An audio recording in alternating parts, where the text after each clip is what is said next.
Feel the grip of the oar handle, smooth yet firm in your hands. Taste the salt of your own sweat and the occasional splash of water. It's all part of the journey. Welcome to another episode of Faster Masters Rowing Radio. Each week, our host, Masters rowing coach Rebecca Caro, dives deep into the world of Masters rowing.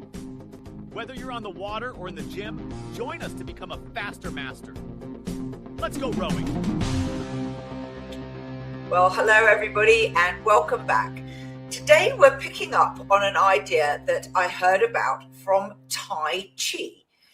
Imagine you're at the catch, your knuckles are whitening around the handle and you're gripping like the blade might slip away from you. And you may think, the tighter I hold on, the more control and the more power I've got. But actually that's wrong.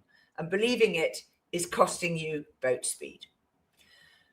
Now, when you might think that if you grip harder, you'll row faster. But when your thumbs are tight, your whole hand is tight.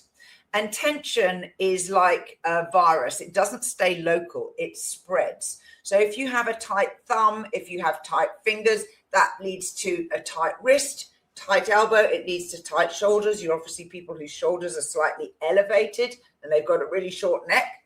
And this fear of losing your grip on the blade or maybe catching a crab, especially when you're under pressure, makes you clamp down instinctively.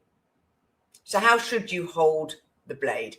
I teach a learn to row class, and in the class I'll often say, hold the handle as tight as if you were holding a kitten or a puppy. If you hold it too tight, the animal suffers. But I heard a better one recently. Hold the handle like it's a banana. If you squeeze too tight, the skin splits and you end up with squished banana on your hands. So what's actually happening? This thing about tension and power. Tension blocks the power that you're trying to create. And so when you have a tight hand, a tight thumb, it locks your wrist and your forearm.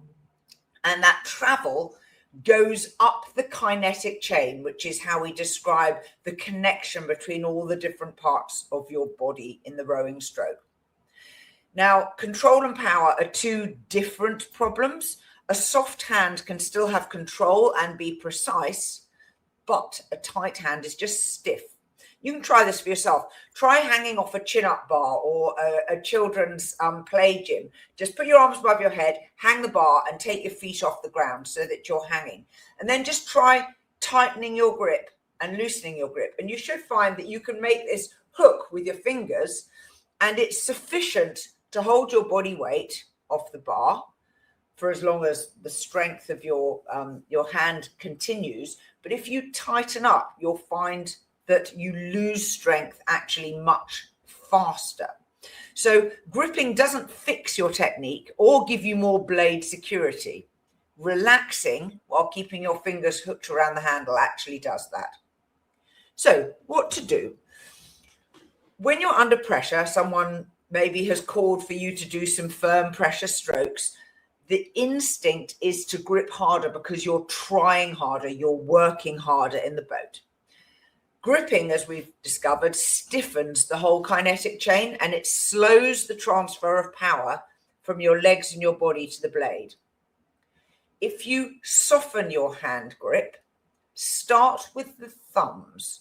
If they're tight, the whole of your hand is tight. So loosen your thumbs first. Sometimes people like to wiggle their fingers on the recovery. Maybe they talk about pretending you're playing the piano. And you will find that loosening them then also loosens your forearm and it can also drop your shoulders. Try and row with a long neck, dropping your shoulders so that it prevents tension going up into your shoulders, because a muscle that's already tight then finds it hard to activate when you're calling for that muscle to work during the power phase of the stroke. So a relaxed muscle is much more easy to engage and then move the boat.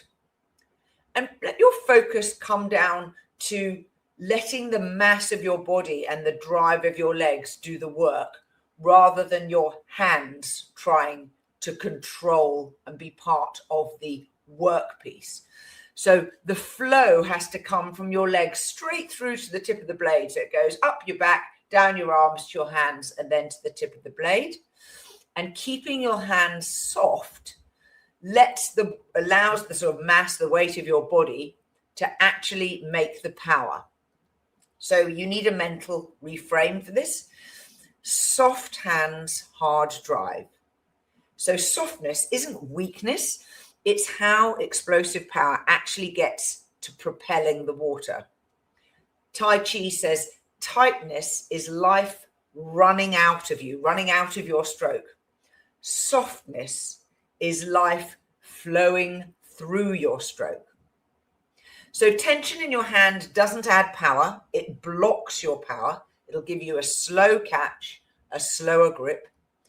Soft hands and hard drive is the reframe mentally that you want to have. And flow that into soft shoulders, allowing you then to get your body weight behind the blade and to start to create the flow.